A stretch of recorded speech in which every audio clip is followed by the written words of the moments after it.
ভালোবাসা আর শ্রদ্ধা জানিয়ে সর্বোপরি এই ভাষা শহীদ দিবস, আসলে ভাষা তো শহীদ হয়নি, ভাষাকে জীবন দান করা হয়েছিল এবং এই ভাষাকে জীবন দান করতে গিয়ে শহীদ হয়েছিলেন কিছু মানুষ। অর্থাৎ আজকের দিনে ভাষা জীবন পেল। আমি আমার লেখা খুব ছোট্ট একটা কবিতা দিয়ে আজকের শ্রদ্ধার্ঘ্য নিবেদন করছি। আমার লেখা খুব ছোট্ট একটা কবিতা, 21 তোমাকে সেলাম।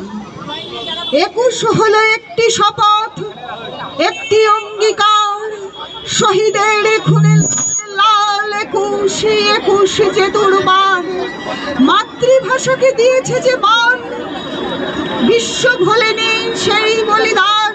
তাই তো 21 আজিও অমর, 21 তুমি মহিয়ান। 21 নিয়েছে রক্ত অনেক, অনেক আত্মাহুতি, মাতৃভাষাই আমার গর্ব, 21-এর স্বীকৃতি। ভাইয়ের রক্তে লাল হলো মাটি, লাল হলো আসমান, ভোলেনি মানুষ, ভোলেনি সে কথা। 21 তোমাকে সেলাম, 21 তোমাকে সেলাম, 21 তোমাকে সেলাম।